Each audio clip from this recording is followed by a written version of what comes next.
1. Un problema de salud pública. Entre las principales causas de mortalidad, y especialmente de los jóvenes, se encuentran los accidentes de tráfico. La LCROS estudios indican que los accidentes de tráfico constituyen primera causa de muerte para varones menores de 40 años y la quinta causa de muerte para hombres y mujeres de todas las edades. Además, son la primera causa de lesión medular traumática, la primera causa de incapacidad laboral y la principal causa de muerte por causas externas, por lo que a la pérdida de vidas humanas se debe sumar la reducción de la calidad de vida de los heridos en accidente de tráfico. No hay que olvidar que las incapacidades, y especialmente las enfermedades medulares, son una de las consecuencias más graves de los accidentes de tráfico. Sin embargo, la gente no suele tener demasiada información acerca de la magnitud real del problema que representan los accidentes de tráfico. Cifras de accidentes de tráfico, aunque hayan descendido en los últimos años, siguen siendo muy altas. Nunca debemos olvidar que detrás de esos números hay personas y que entre heridos se incluyen todas aquellas que quedan discapacitadas de por vida como consecuencia del accidente. Además, ¿cuántas personas no implicadas directamente en los accidentes se ven afectadas de un modo u otro por los mismos? Para hacer la prueba basta con que cada persona imagine que acaba de fallecer en un accidente de tráfico y piense en todas las personas a las que, de algún modo, iba a influir su muerte: padres, hermanos, parejas sentimentales, hijos, vecinos, compañeros de clase o del trabajo, amigos. ¿Cómo se sentirán al recibir la noticia? ¿Cuánto tardarán en recuperarse del golpe? ¿Cómo pasarán el resto de sus vidas? Padres, familiares, vecinos, enemigos, hermanos, compañeros, abuelos, novia, amistades. Se ha calculado que por cada muerto hay unas 100 personas que van a sufrir su pérdida, entre familiares y amigos. Por otra parte, además del drama humano, es importante destacar el enorme impacto económico que, de forma directa o indirecta, acaban asumiendo todos los ciudadanos. Los costes derivados de los siniestros de circulación se clasifican en humanos, materiales, sanitarios y administrativos. Los costes humanos incluyen la pérdida de vidas, de capacidad productiva y el sufrimiento físico y psicológico. Entre los costes materiales se encuentran los daños producidos en los vehículos y su carga, en la vía y en el medio ambiente. Los costes sanitarios comprenden los primeros auxilios, la atención y el tratamiento a los heridos, la rehabilitación y las adaptaciones. Los costes administrativos encuadran los de policía y bomberos y los de gestión de seguros y servicios. La gente que cree que eso no le afecta, ya que se paga con el dinero de los impuestos, puede pensar, por ejemplo, en el encarecimiento de los seguros de los vehículos, porque sus tasas también se fijan en función de los índices de siniestralidad. 235. Por todo esto, distintas organizaciones internacionales, entre ellas la Organización Mundial de la Salud, OMS, consideran que la siniestralidad vial es un problema prioritario de salud pública en todo el mundo, por lo que hay que colaborar para reducir las elevadas cifras de muertos y heridos. Los accidentes se pueden evitar. La realidad de los accidentes de tráfico es que la mayoría de estas muertes podría haberse evitado, aunque muchas personas piensan que no puede hacerse nada para evitarlos. Siniestros de circulación. Los accidentes de tráfico tienen 0 COD, accidentales. Son sucesos predecibles y, por lo tanto, evitables. La verdad es que se tiene un conocimiento preciso de dónde, cuándo, cómo y por qué ocurren los siniestros en el tráfico. Determinadas circunstancias del vehículo, de la vía y del entorno y, sobre todo, del conductor aumentan la probabilidad de que ocurra un accidente o de que este sea más grave. Estas circunstancias son llamadas factores de riesgo, y evitándolos se reduce al mínimo la posibilidad de sufrir un siniestro de circulación. Algunos de estos factores de riesgo son la fatiga, el alcohol, la velocidad excesiva, una calzada con hielo o unos neumáticos desgastados. 2.1. La seguridad en la conducción. La seguridad vial depende de la armonía entre los elementos que participan en ella: la persona, como conductor o como peatón; el vehículo; la vía y su entorno. Una conducción segura requiere que las capacidades del conductor y el vehículo estén en cada momento por encima de las exigencias de tráfico. Cuando estas exigencias superan las capacidades del tándem conductor-vehículo, se produce el accidente. Las exigencias del tráfico vienen determinadas por las características geométrico-físicas de la vía, configuración, estado, etc. Las condiciones meteorológicas y ambientales. Las condiciones circulatorias. Las normas y señales. La respuesta del conductor depende de sus condiciones físicas y psíquicas, de su formación, de sus conocimientos y habilidades y de su experiencia. Para que pueda hacer frente con su vehículo a las exigencias del tráfico debe, en primer lugar, mantener el mismo en perfecto estado, especialmente los frenos y los neumáticos, y además cumplir las normas y señales que regulan la circulación y circular adaptando su comportamiento a las características de la vía, trazado, firme, señalización, etc. Las condiciones meteorológicas, la densidad o fluidez del tráfico, la carga que transporta, etc. 2.2. Factores que intervienen en los accidentes. Generalmente, los factores que influyen en que se produzca un accidente de tráfico son muy variados, pero siempre se pueden distinguir al menos tres elementos principales: el vehículo, la vía y su entorno, y el conductor. Accidente. El vehículo. El conductor. La vía y su entorno. Pero no todos los factores de riesgo tienen la misma importancia. De cada 100 accidentes, tan solo entre 4 y 13 son debidos principalmente al factor vehículo. Por ejemplo, cuando un neumático revienta o cuando fallan los frenos, y apenas entre 10 y 35 son debidos principalmente al factor vía y entorno. Por ejemplo, cuando la calzada está mojada, se pierde el control del vehículo. La mayor parte de los accidentes de tráfico, entre el 70 y el 90%, son debidos principalmente al factor humano. Por ejemplo, por una distracción del conductor, por exceso de velocidad, por los efectos del alcohol. Ver video. N de video 1602. 2.3 La clave, reducir el riesgo. Lo primero que hay que hacer para no tener accidentes de tráfico para reducir sus consecuencias es evitarlos. Factores de riesgo que dependen del conductor. Pese a que numerosos estudios demuestran la relación existente entre los accidentes y los factores de riesgo asociados al conductor, son muchos los que, en lugar de evitar esos factores, se exponen a ellos con total despreocupación. La explicación de este fenómeno es compleja. El desconocimiento de las propias limitaciones o las del vehículo, la pérdida de inhibiciones, como en el caso del alcohol, la búsqueda de sensaciones fuertes o la simple resistencia a acatar unas normas que se piensa que son incorrectas o están desfasadas. El argumento clásico para rebasar los límites de velocidad es que los vehículos actuales son mucho más seguros que los antiguos, sin tener en cuenta que las vías siguen siendo las mismas, o algunas de las razones que llevan a los conductores a poner en peligro sus vidas y, lo que es más grave, las de los demás. Riesgo cero de accidente. Además, es posible evitar que muchos de los factores de riesgo que dependen del vehículo, de la vía u su entorno terminen por provocar un accidente. En muchos de los siniestros que son habitualmente atribuidos al factor vehículo o al factor vía y su entorno, el conductor podría haberse comportado de forma que evitara el accidente. Por ejemplo, si el conductor hubiera revisado los neumáticos, quizá hubiera detectado el mal estado de los mismos y hubiera podido evitar un reventón, o si hubiera adecuado su velocidad y su distancia de seguridad ante la lluvia o la nieve, podría haber evitado un choque por alcance. Un mantenimiento adecuado y una conducción responsable reducen las posibilidades de que el factor vehículo o el factor vía provoquen un accidente. 3 características de los accidentes de circulación. Los estudios realizados sobre la accidentalidad en el tráfico reflejan que en las ciudades, los accidentes que producen más víctimas mortales son los atropellos a peatones. La mayor parte de las víctimas, especialmente las mortales, se producen en las vías interurbanas. La mayor parte de los accidentes se producen en las rectas y no en las curvas. Las autovías y autopistas son en general más seguras que las carreteras convencionales. Durante los periodos de vacaciones, especialmente Semana Santa, verano y diciembre, es cuando más accidentes se producen. Los fines de semana y los festivos son los días más peligrosos, especialmente durante las horas de la madrugada.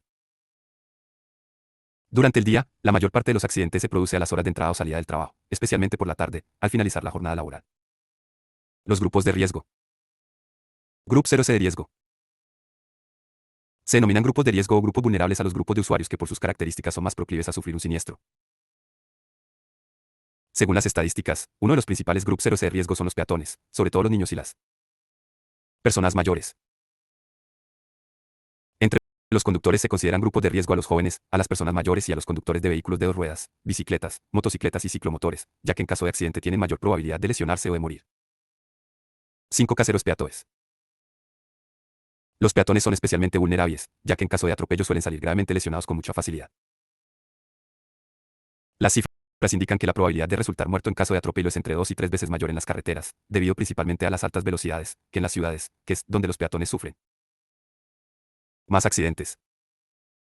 Esta alta accidentalidad está vinculada la mayor zona de incertidumbre de los peatones, que hace que sus movimientos sean menos predecibles que los de otros usuarios de la vía, por lo que al conductor le resulta más difícil anticiparse a su comportamiento.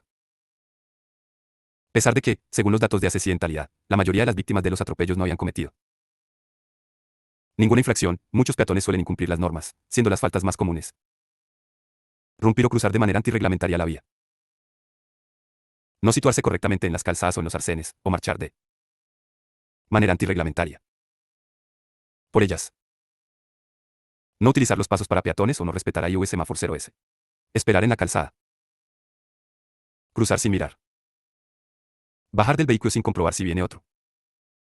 Las principales infracciones de los conductores con riesgo para los peatones son cumplir las indicaciones de los semáforos en amarillo o en rojo, no respetar la prioridad de paso de los peatones, estacionar sobre la acera, obligando al peatón a invadir la calzada, Estacionar en los pasos para peatones.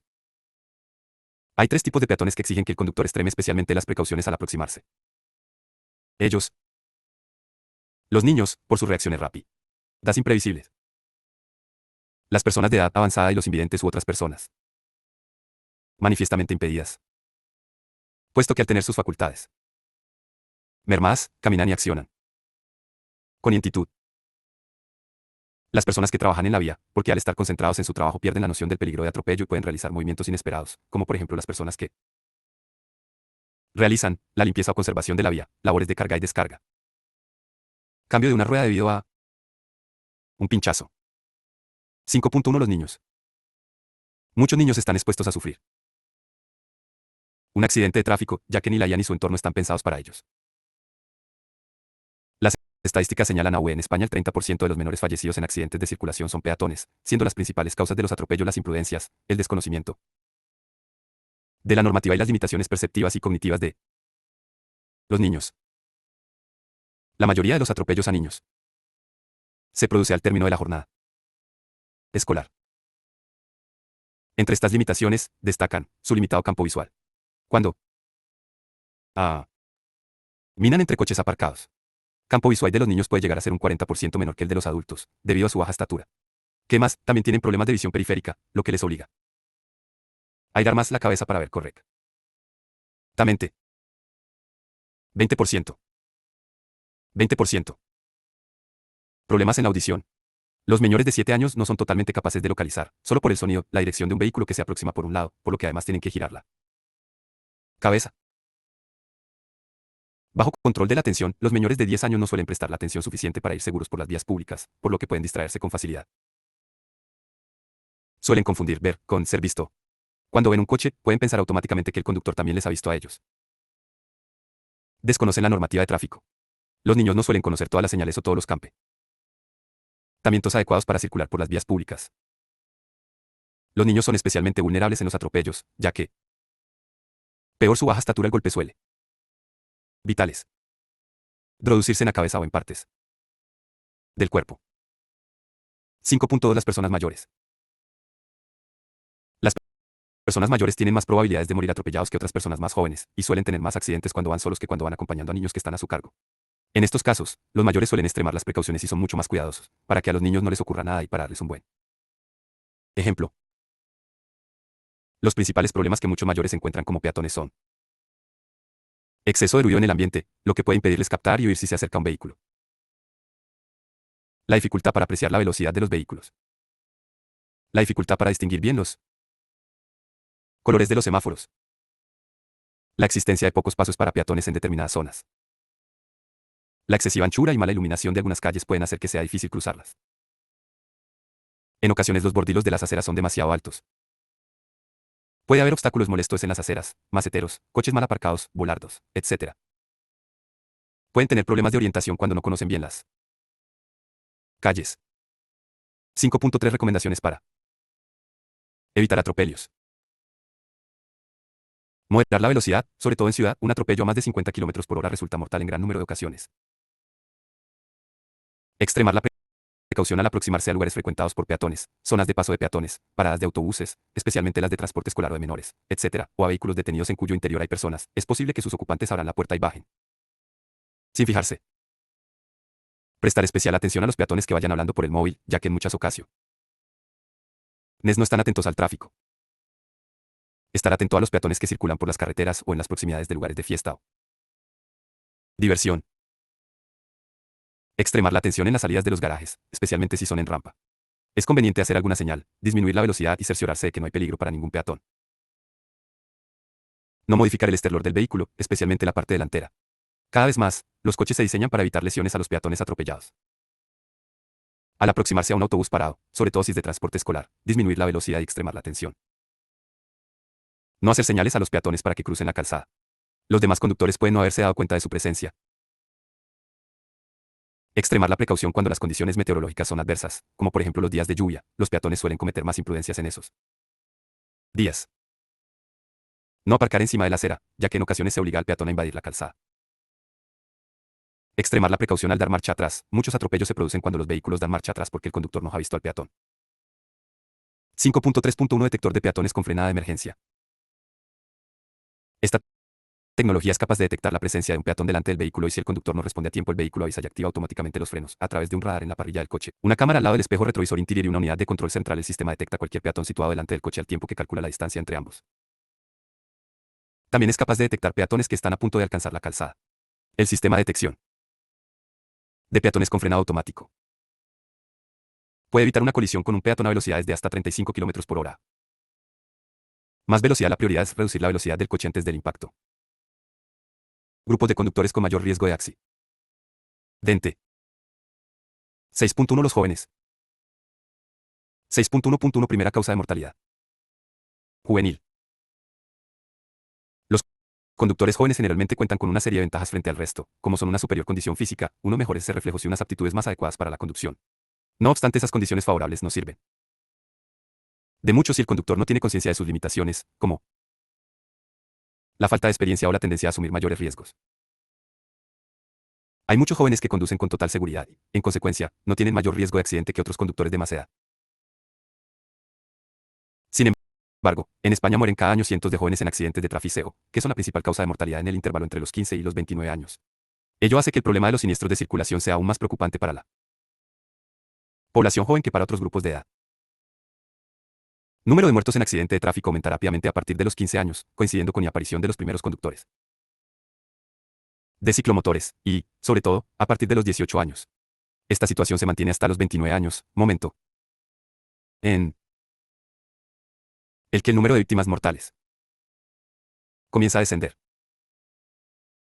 6.1.2 Donde y cuando se accidente. Tan los jóvenes. De la investigación de los siniestros se deduce donde y cuando se producen INS accidentes juveniles con mayor frecuencia. Ponde, grandes ciudades y sus alrededores, sobre todo en las rutas de ida y vuelta a los lugares de ocio y trabajo. Cuando, meses de verano, Navidad y fines de semana, por la noche y de madrugada. Ambiente de diversión, el alcohol y la mayor ocupación del vehículo incrementan la probabilidad de que se produzca un accidente ya grave. Sus consecuencias. 6.1.3 Principales causas de los accidentes juveniles.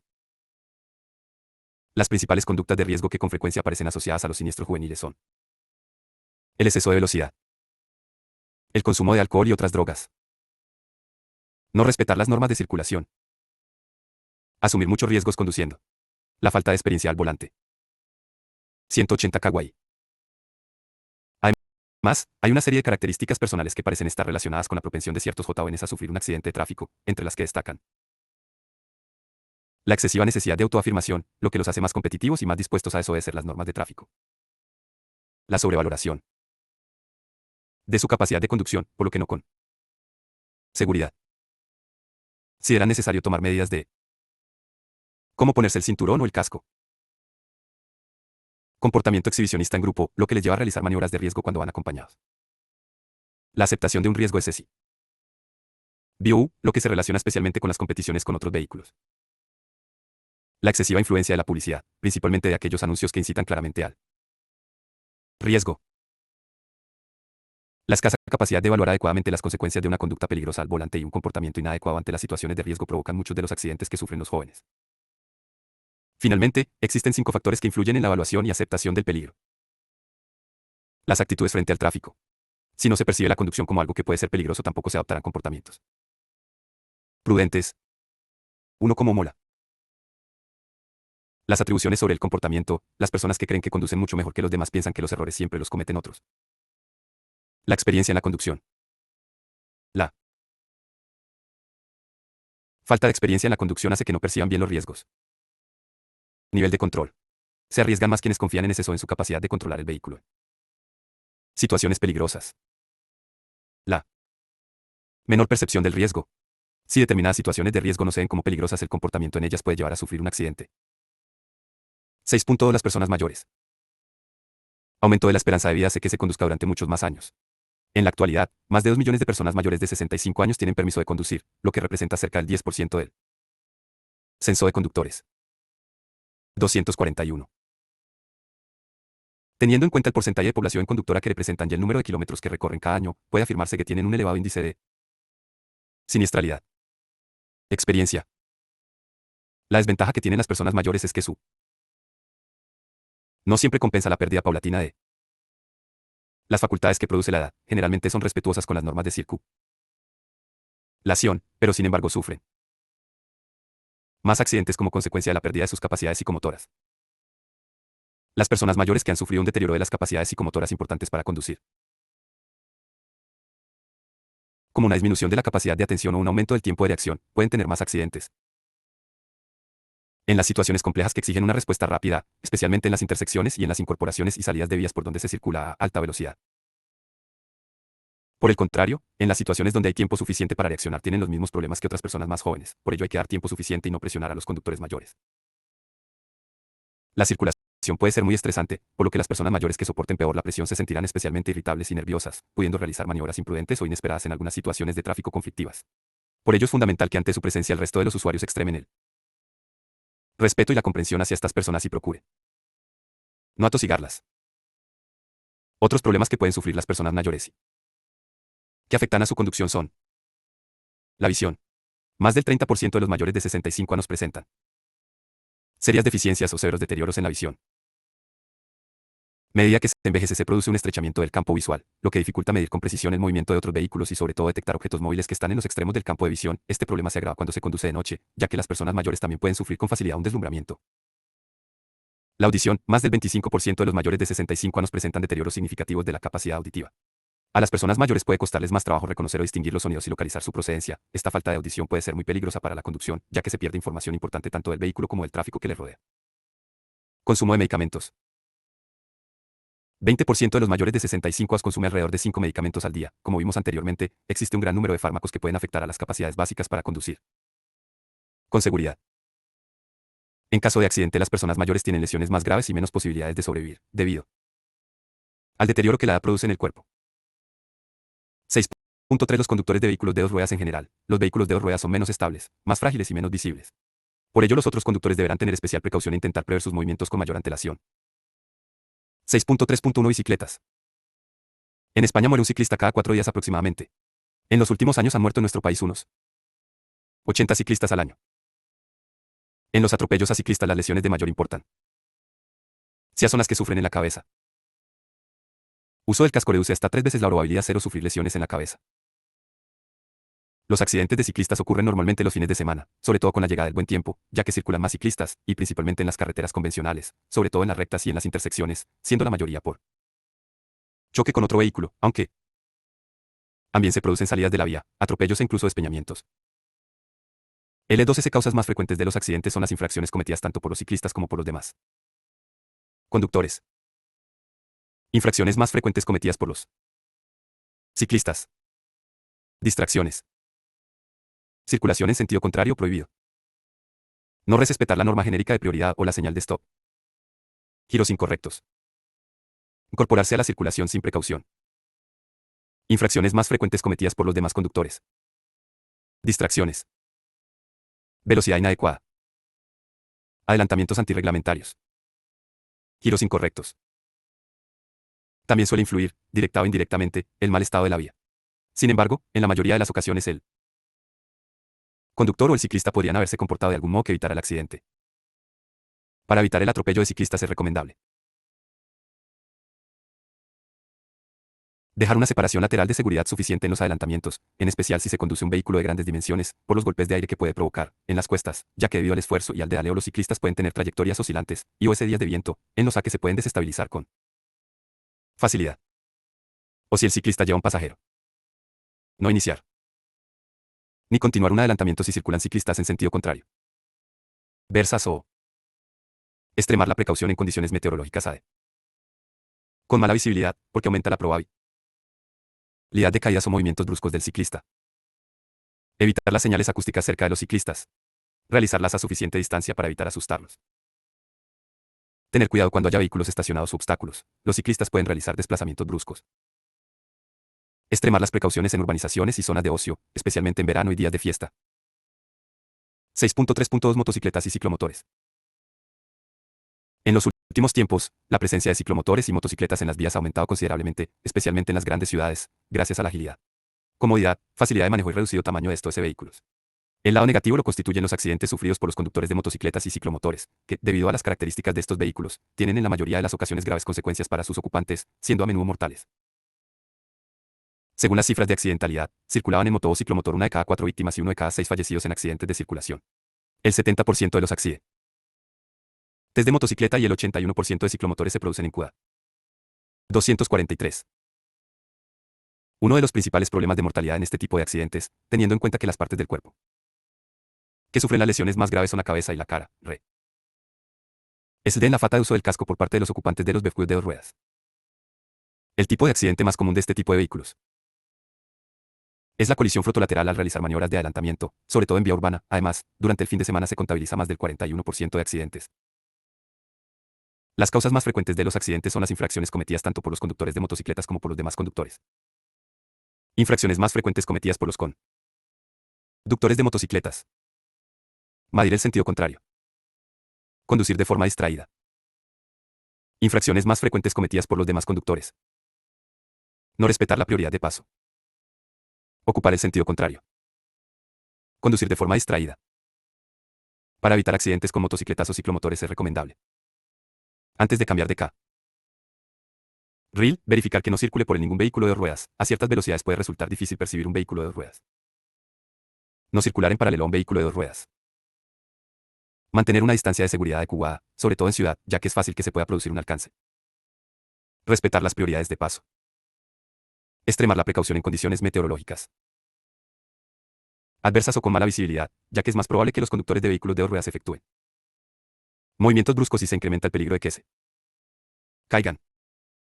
Los avances tecnológicos en seguridad también han LLE a los vehículos de dos ruedas, tanto para reducir el riesgo de accidente como para minimizar las lesiones de ellos ocupantes de estos vehículos. Así, pueden encontrarse motocicletas equipadas con sistemas de estabilidad, ABS, incluso airbags. Comportamiento en caso de accidente. Obligaciones ante un accidente. Tras un accidente de tráfico puede haber personas con graves lesiones y que incluso estén en peligro de muerte. Para salvar el mayor número posible de vidas y reducir los daños, los auxiliadores deben ser capaces de actuar de manera rápida y eficaz. Los minutos que siguen al accidente son vitales para las víctimas. Es fundamental saber actuar correctamente para ayudar y no agravar más la situación. Después de un accidente hay 3 momentos en los que las vidas de las víctimas se encuentran en grave peligro. El primer momento tiene lugar durante los primeros segundos o minutos después del accidente, muerte inmediata. El segundo momento se sitúa en la primera o segunda N0 tras el accidente, tiempo en el que suele suceder el 757% de los fallecimientos. En esta fase las maniobras de resultación y estabilización son de máximo beneficio para las víctimas. A este periodo se le llama hora de oro.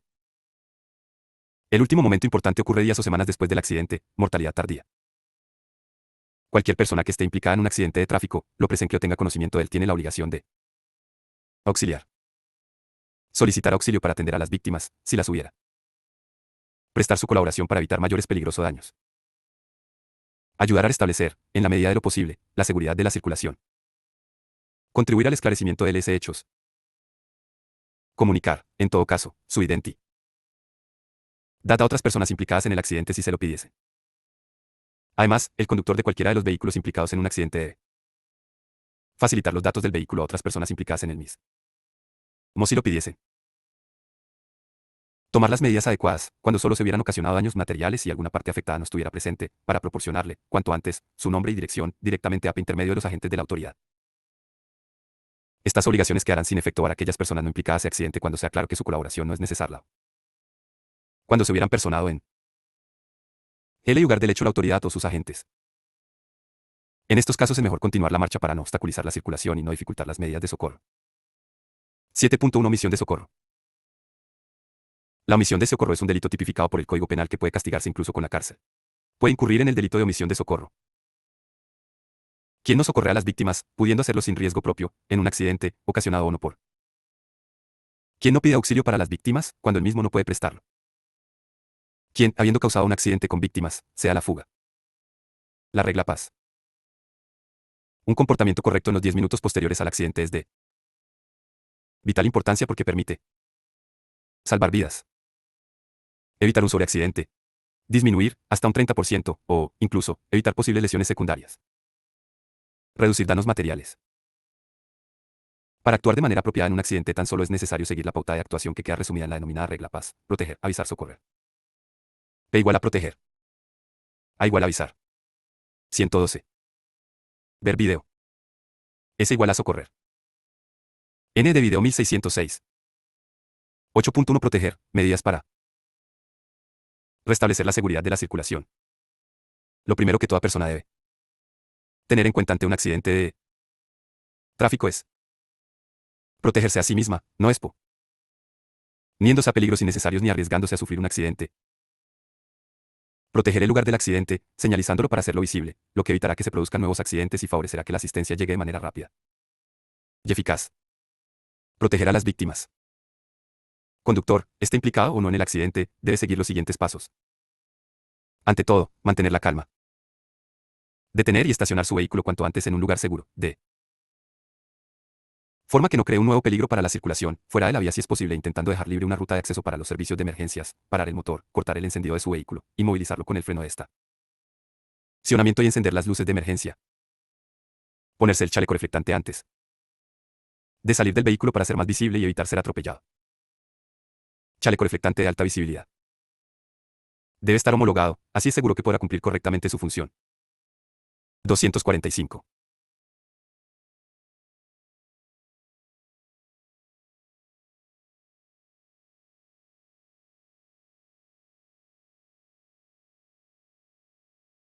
Debe ir en el interior del habitáculo, para que el conductor lo lleve puesto cuando salga a la calzada. No debe estar expuesto a la luz del sol, como en el respaldo del asiento, pues perderá sus propiedades. Puede ser amarillo, naranja o rojo. Es obligatorio llevar uno para el conductor, pero puede ser útil llevar alguno más, por si cualquier acompañante lo necesita. Hacerse una idea de conjunto de las circunstancias y consecuencias del accidente, que le permita establecer un orden de preferencias, según la situación, respecto a las medidas a adoptar para garantizar la seguridad de la circulación. Señalizar de forma reglamentaria el obstáculo creado, para advertir a los demás usuarios. Ver unidad 11. Artículo 9.2. Asegurar la inmovilización del vehículo o los vehículos implicados mediante el freno de mano. Cortar el encendido de los vehículos siniestrados. No fumar ni encender fuego, cerillas, mecheros, etc., en las proximidades del lugar del accidente para evitar que se produzcan incendios. Si el incendio ya se ha producido, debe impedirse la propagación del fuego con un extintor, apuntando hacia la base de las llamas, o, si no se dispone de extintor, con tierra, arena o mantas, pero nunca con agua. 246. En el caso de personas incendiadas se las hará rodar o se las tapará con una manta para sofocar las llamas, pero nunca se utilizará agua. Si se usan extintores debe evitarse apagar con ello las llamas de las ropas de un herido o aplicarlo sobre la piel desnuda. Ayudar a restablecer y mantener la seguridad de la circulación.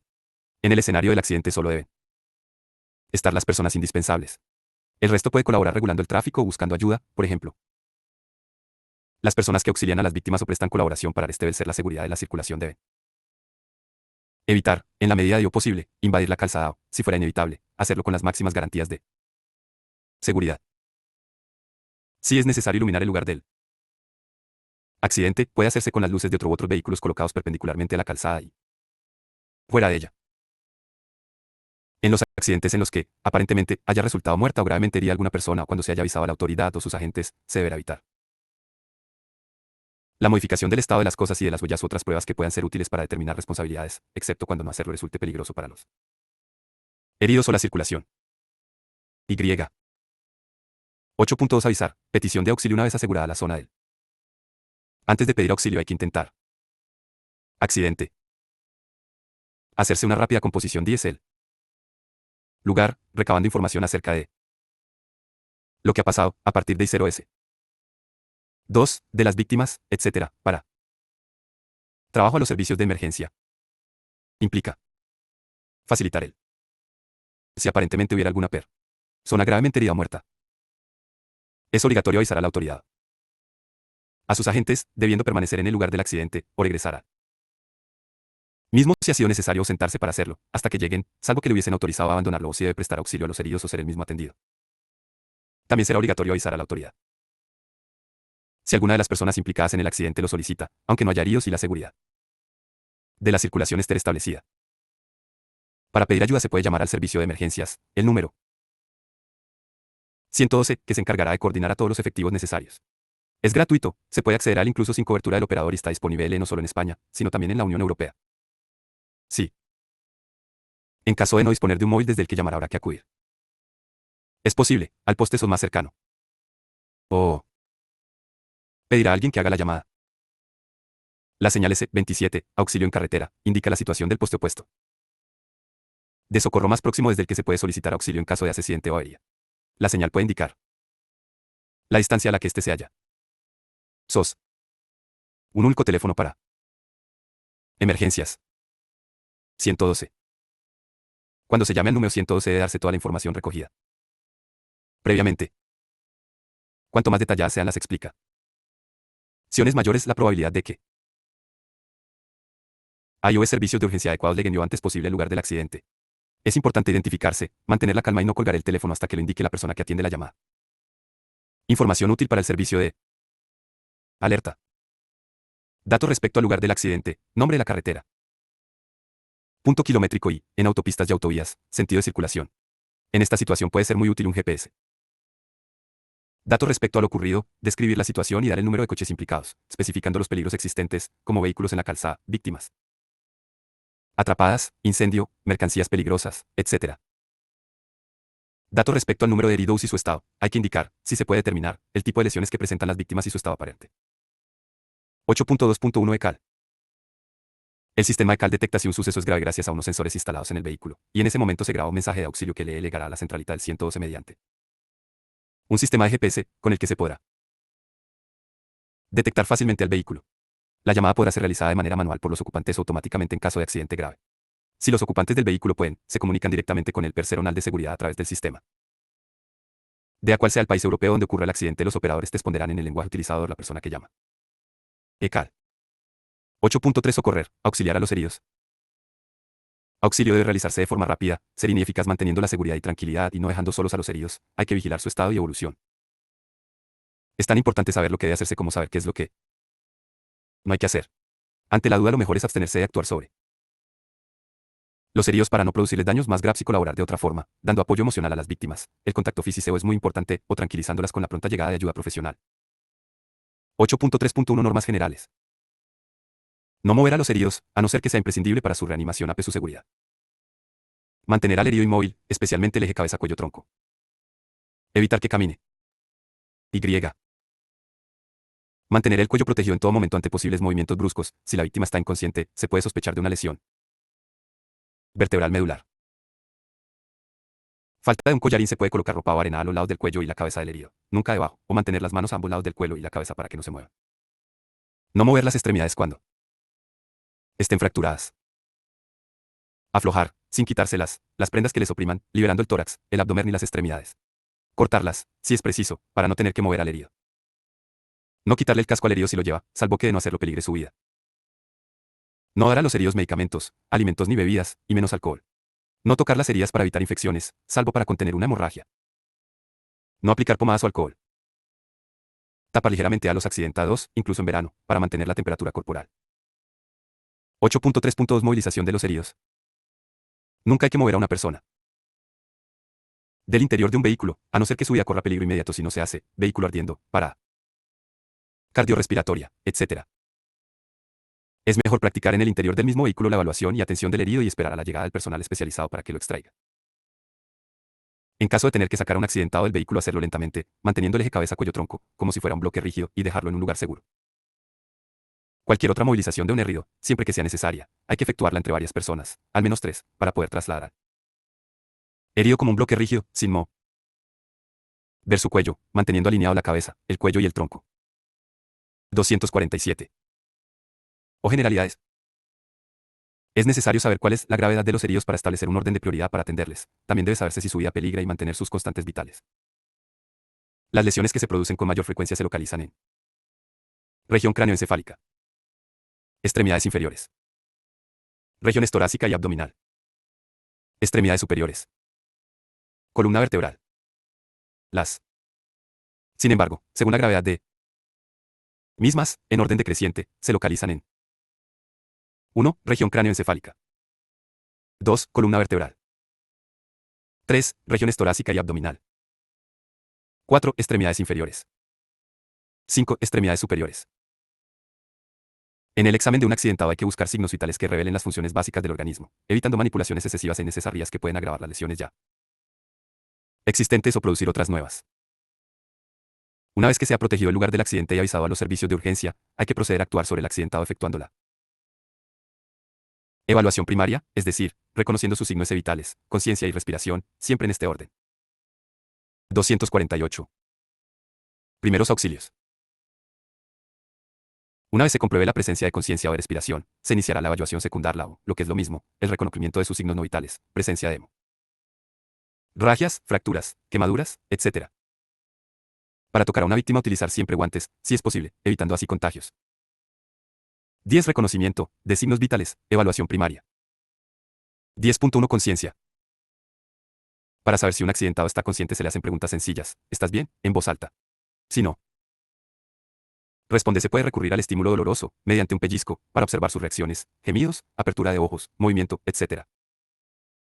1 de enero del 10 la víctima responde con testando moviéndose. Descartar la existencia de paro respiratorio. Dejarla en la posición en la que está, siempre que eso no suponga un peligro, impidiéndole que se mueva. Iniciar la evaluación secundaria. Evaluarla regularmente. Hay dos situaciones que pueden poner en peligro la vida de una persona aunque esté consciente: una hemorragia abundante y la asfixia por atragantamiento. 10.1. La víctima no responde. No existe ningún tipo de reacción. Herido está inconsciente, por lo que inmediatamente, sin tocarlo si es posible, pueden existir lesiones que agraven su estado. Hay que comprobar su respiración. Si no se puede valorar completamente por la posición en la que está la víctima, habrá que volver la boca arriba, y teniendo mucho cuidado con el cuello, y abrir las vías aéreas. Colocarle la mano en la frente manteniendo libres el pulgar y el índice para taparle la nariz por si es necesaria la respiración boca a boca. No echar la cabeza hacia atrás, puede haber traumatismo en el cuello. Retirar cualquier obstrucción visible de la boca de la víctima, incluyendo dentaduras postizas descolocadas. Abrir la vía aérea mediante la maniobra frente-mentón, que se realiza colocando los dedos índice y medio de una mano bajo el mentón y elevándolo hacia arriba. La otra mano se mantiene sobre la frente. Hay que ser extremadamente cuidadoso al realizar esta maniobra. Los accidentados de tráfico, evitando realizar extensiones bruscas y o excesivas del cuello. 10. Respiración. Manteniendo abierta la vía aérea, mirar, oír y sentir si hay respiración normal, algo más que una boqueada esporádica o débiles intentos de respirar. Mirar el pecho de la víctima para ver si hay movimientos del tórax y acercar la cara a su boca para oír la respiración y sentir la salida de aire. En la mejilla. Hay que oír, ver y sentir un máximo de 10 segundos para determinar si respira normalmente. La frecuencia respiratoria normal de un adulto en reposo oscila entre 15 y 20 respiraciones por minuto. Para bebés es de 30 a 40 respiraciones por minuto y para niños hasta 6 años es de 26 a 30 respiraciones por minuto. Es normal que en un accidentado la frecuencia respiratoria sea mayor debido a la situación de estrés que padece. Una respiración superficial irregular indica que probablemente existe un daño cerebral grave. Una respiración ruidosa o con dificultad indica una probable obstrucción de las vías aéreas. 1 de febrero del 10. El herido respira normal. Mente. No hace falta seguir explorando sus signos vitales ya que es seguro que el corazón funciona. Iniciar la evaluación secundaria. Seguir a su lado vigilando sus signos vitales, tras la evaluación secundaria, hasta que llegue la ayuda solicitada. Si hay que dejarlo, para prestar otros heridos, ponerlo en atención a la posición lateral de seguridad, ver artículo 11, si es posible manteniendo la alineación e integridad de la columna vertebral, para prevenir la asfixia. Debido a un vómito o la caída de la lengua hacia atrás. 2 de febrero del 10. Herido no respira cero solo. Hace débiles intentos de respirar o boquea esporádicamente. Poner boca arriba a la víctima, si no está ya en esa posición, sobre una superficie dura, y comenzar la reanimación cardiopulmonar, RCP, para ello el auxiliador debe colocarse de rodillas. Un lado del herido y comenzar las compresiones torácicas como se explica a continuación.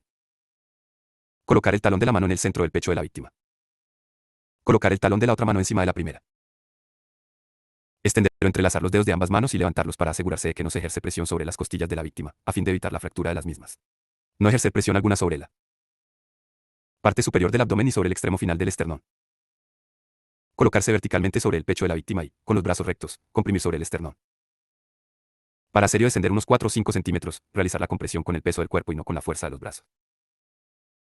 Dejar de realizar toda la presión sin perder contacto entre la mano y el esternón, y volver a repetir a un ritmo de unas 100 veces por minuto, un poco o menos de 2 compresiones por segundo, puede servir de ayuda a contar en V o Z alta. La compresión y la descompresión deben tener la misma duración. Hay que combinar la respiración artificial y las compresiones. Después de 30 compresiones torácicas, abrir de nuevo la vía aérea utilizando la maniobra frente-mentón. Apretar la parte blanda de la nariz de la víctima con los dedos índice y pulgar de la mano que está puesta sobre su frente. Abrirle un poco la boca manteniéndole la barbilla levantada. Respirar para llenarse los pulmones de oxígeno y colocar los labios sobre su boca, asegurándose de que sella bien. Soplar a ritmo constante dentro de su boca mientras se observa el tórax. Esta insuflación ha de durar aproximadamente un segundo, como una normal. De esta manera se realiza una ventilación boca a boca efectiva. Manteniendo la maniobra frente mentón, apartar la boca de la víctima y comprobar que su pecho baja al salir el aire. Repetiría secuencia anterior para dar 2 respiraciones boca a boca, efectivas en total. Luego volver a poner ya ese manos inmediatamente en la posición conecta sobre el esternón. Y practicar 30 compresiones torácicas más. No intentar hacer más de 2 insuflaciones cada vez antes de volver a las compresiones torácicas. Continuar con las compresiones torácicas y la ventilación boca a boca en una relación de 30. 2. Presionar 30 veces. Sopear 2 veces. Si por algún motivo no se pudieran realizar insuflaciones, realizar única mente compresiones torácicas a una frecuencia continua de 100 por minuto y detenerse para reevaluar a la víctima solo si comienza a respirar normalmente, en otro caso no interrumpirla. Resucitación. Continuar con la resucitación hasta que llegue ayuda cualificada y se haga cargo de la situación, y la víctima muestre señales de recuperación o el auxiliador se encuentre exhausto. Cuando estén presentes 2 o más reanimadores deben turnarse en la resucitación cada 1 a 2 minutos, para prevenir agotamiento. Cambio de reanimador debe ser lo más rápido posible. La reanimación cardiopulmonar con 2 reanimadores simultáneamente se recomienda hacer solo para personal entrenado. La secuencia de RCP que se ha explicado para adultos se puede utilizar también en niños, con el mismo ritmo de 30 compresiones y 2 ventilaciones, aunque con las siguientes modificaciones. Presionar 30 veces. Soptor 2. Si el niño está inconsciente y no respira, antes de realizar las compresiones torácicas hay que dar 5 ventilaciones de rescate. Las insuflaciones se pueden hacer mediante el método de boca a boca o el de boca a boca y nariz, dependiendo del tamaño del niño. El aire insuflado debe ser el suficiente para elevar el tórax del niño. Comprimir el tórax aproximadamente 1/3 de su profundidad. Utilizar 2 dedos para niños menores de 1 año y 1 o 2 manos para niños por encima de 1 año, según sea necesario para conseguir la profundidad adecuada de las compresiones. Pulso normal de los adultos sanos oscila entre 60 y 80 latidos por minuto y para niños es de 80 a 100 pulsaciones por minuto. En los accidentados suele ser mayor debido al estrés. 4. Peosicia lateral de seguridad o defensa. Es una posición estable, mantiene abiertas las vías aéreas y disminuye el riesgo de asfixias si se producen vómitos. Por ello es una posición adecuada para los heridos inconscientes. Para cuidar de que siempre se mantiene la alineación de la columna es conveniente realizar esta operación entre 2 personas. Colocar el bracero más cercano al auxiliador en ángulo cero recto con su cuerpo.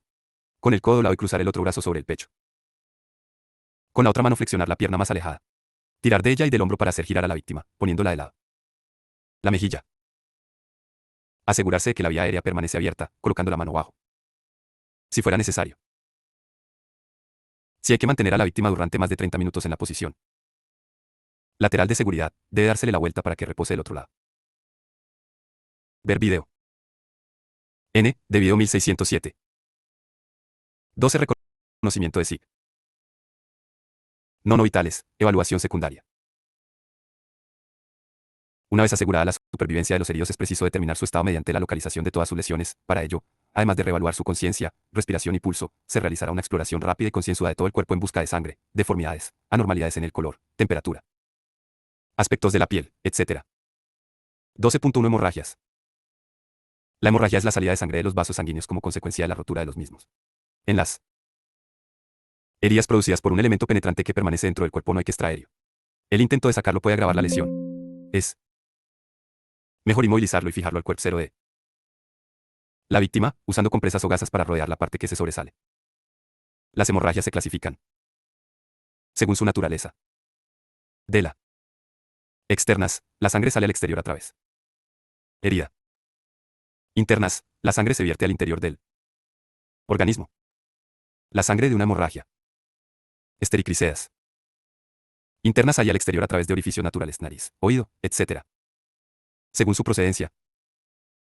Arteriales, sangre color rojo vivo, sale a borbotones. Venosas, sangre color rojo oscuro, sale de forma continua. Capilares, pequeña cantidad de sangre, aspecto puntiforme que al irse extendiendo parece una sábana de sangre. La gravedad de la hemorragia depende de la velocidad con que se pierde la sangre y de la cantidad perdida. Una gran pérdida de sangre puede provocar que la víctima entre en estado de shock. 1 de enero del 12 hemorragias externas. Las hemorragias externas no abundantes se deben tapar con un vendaje, gasas y compresas, manteniendo la presión unos 10 o 15 minutos. No se debe retirar ni cambiar la venda, aunque esté empapada. Deben colocarse apósitos nuevos y secos. Encima. Para controlar y detener una hemorragia abundante se utilizarán tres métodos: la compresión directa, la compresión arterial y el torniquete, utilizando el siguiente en caso de que el anterior no tenga éxito. La aplicación de estos métodos dependerá del lugar de la hemorragia. Así, el torniquete solo se aplicará en caso de hemorragias en extremidades. Hemorragia abundante. Mantener la compresión vendar. Compresión directa. Compresión directa. S. Funciona. No. Compresión arterial. Funciona. No. Torniquete. Presionar directamente sobre la herida con la mano o con el puño, utilizando un apósito, gasas, pañuelo, lo más limpio posible. Efectuar la presión durante al menos 10 minutos, si la herida está en una extremidad, elevarla, además, a una altura superior a la del corazón del accidentado. Transcurrido ese tiempo, disminuir la presión sin quitar el apósito. Si la hemorragia ha remitido, vendar la herida. Este método no se puede utilizar cuando la hemorragia la produzca una fractura abierta de hueso o existan elementos clavados en la herida. 251. Coets y Cartetiat. Utilizar si falla la compresión directa. Es más eficaz en hemorragias de extremidades, consiste en encontrar la arteria principal del brazo, arteria humeral, o de la pierna, arteria fencero-ra, y se detener la circulación sanguínea en esa arteria y sus ramificaciones, reduciendo el aporte sanguíneo. La arteria humeral pasa por debajo del bíceps del brazo, por lo que se comprimirá esta zona con las yemas de los dedos. La arteria femoral se comprime a la altura de la ingle, utilizando el talón de la mano, o en la cara interna del muslo, usando el puño. La compresión debe mantenerse hasta la llegada del ambo. Lancia. Torniquete. Este método se utilizará solo en caso de que los demás no sean eficaces y exista amputación o la hemorragia persista poniendo en grave peligro la vida del herido. Torniquete debe hacerse entre la herida y el corazón, en la raíz del miembro afectado. Una vez aplicado, solo debe quitarlo personal médico. No deben emplearse objetos finos que puedan cortar al comprimir. Lo usual es utilizar un pañuelo triangular plegado o algo similar con suficiente anchura, 5 centímetros aproximadamente, al herido y taparlo. Se debe tranquilizar. Para evitar la pérdida de calor corporal, colocándolo en la posición anti-shock, estirado con la cabeza más baja que los pies, siempre que sus lesiones lo permitan. N video 1608. Si tiene vómitos, colocar al herido en posición de seguridad con la cabeza más baja que los pies. La tendencia del shock es siempre a empeorar, por lo que a estos heridos hay que evacuarlos urgentemente, controlando siempre los signos vitales. 3 de enero del 12. Hemorragias exteriorizadas. Como si, cuando haya hemorragias por orificios naturales y hasta que no se sepa su origen con certeza, se considerará fuesen internas exteriorizadas, tratando a la víctima como herido extremadamente grave. Hemorragia por el oído. Cuando la pérdida de sangre es abundante y se supone que ha existido un golpe en la cabeza, el origen de la hemorragia suele ser la fractura de la base del cráneo. En este caso hay que facilitar la salida de sangre de la cavidad craneal, para evitar lesiones en el cerebro. Nunca hay que taponar cortar esta hemorragia. Cubrir ello con una gasa estéril sin presionar. Se colocará al accidentado en la posición lateral de seguridad, sobre el oído que sangra, si se dominan las técnicas de movilización de heridos. En caso contrario es mejor no moverlo. Hemorragia no orilla nariz o por la boca. Como en el caso anterior, tratarale río con sumo cuidado, no taponando nunca estas hemorragias. En estos casos, si el herido permanece inconsciente y boca arriba, corre el peligro de asfixiarse. Por ello, es recomendable colocar a estos heridos en posición de defensa, cuidando siempre la línea del eje cabeza-cuello-tronco. 12.2 Quemaduras.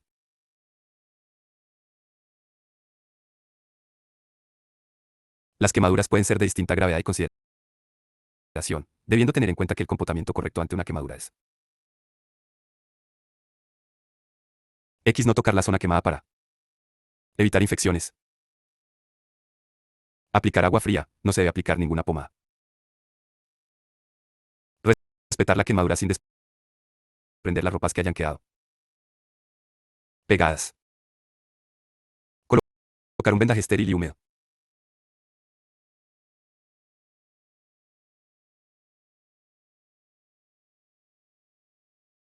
Elevar y mantener elevada la región quemada en el caso de las extremidades para disminuir la hinchazón.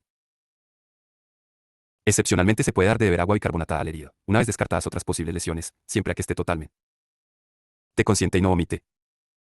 No vendar dos superficies quema das juntas. No cortar ni pinchar nunca las ampollas, pues puede infectarse la herida. 12.3 Fracturas. La fractura es la rotura, parcial o total, de algún hueso. Se clasifican en cerradas, cuando la piel que recubre y la zona de la fractura permanece intacta. Abiertas, cuando hay rotura de la piel que recubre la zona de la fractura. Cerca de los huesos hay vasos sanguíneos, nervios y órganos vitales, por lo que, ante una fractura, debe actuarse con precaución para prevenir otros daños que podrían producirse. Un mal movimiento, además de poder lesionar los vasos y los nervios, puede transformar una fractura cerrada en abierta, originándose un daño adicional. Son síntomas de fractura. Dolor intenso en la zona de la lesión. Crepitación. Sonido producido al rozarse los extremos del hueso roto. Hinchazón o deformidad, más. Visibles en las extremidades. Dificultad o imposibilidad de mover la parte lesionada. Falta de sensibilidad cuando se lesiona un tronco nervioso sensitivo, parálisis cuando es motor. Estos síntomas están asociados a fracturas de la columna vertebral. Comportamiento básico en caso de fractura. Tapar la herida si se trata de una fractura abierta. Evitar que el herido mueva la parte afectada. Inmovilizar la zona de la fractura sin intentar restablecer los huesos a su posición natural. La inmovilización debe abarcar el hueso roto y las articulaciones adyacentes. En fracturas de las extremidades superiores, se puede colocar el brazo en cabestrillo con un trozo de tela o pañuelo de un tamaño aproximado de 1 metro doblado en forma triangular. En las fracturas de las extremidades inferiores, habrá que tener gran precaución por la posibilidad de que estén asociadas a lesiones pélvicas, por lo que no conviene juntar ni separar sus piernas. Las fracturas de cráneo o de columna son muy graves, por lo que se procurará no mover al herido salvo en caso de extrema necesidad. SEAPA. Siempre que sea posible, debe esperarse a que llegue una ambulancia con el personal y los medios adecuados. Solo en casos de excepción se puede realizar el traslado de los heridos hasta el hospital más próximo. Cuando se esté en un lugar aislado, sin posibilidad de pedir o recibir ayuda sanitaria. Si la ayuda pedida se retrasa más de 30 minutos y el accidentado presenta un estado progresivo de inconsciencia, con la aparición de síntomas de shock o una hemorragia externa que no puede ser contenida o a la que ha sido necesario colocar un torniquete. Traslado debe hacerse con las debidas garantías utilizando una furgoneta o camión para poder colocar al herido en la posición adecuada y al mismo tiempo para que pueda colocarse a su lado una persona que practique las medidas de reanimación y tranquilice al herido. Durante el traslado la conducción debe ser suave, a una velocidad adecuada al estado de la vía y a la densidad del tráfico para no agravar las lesiones. 3 Botiquín de primeros auxilios. ASIC. Aunque no es obligatorio, se recomienda llevar en el vehículo un botiquín de primeros auxilios que contenga los elementos imprescindibles, como por ejemplo, guantes desechables, algodón estéril, un colarín de protección cervical,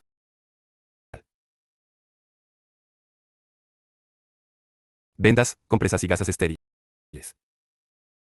esparadrapo y tiritas, tijeras, imperdibles y unas pinzas, una goma de 5 a 10 cm de ancho y 150 centímetros de largo como mínimo, una mascarilla para la reanimación.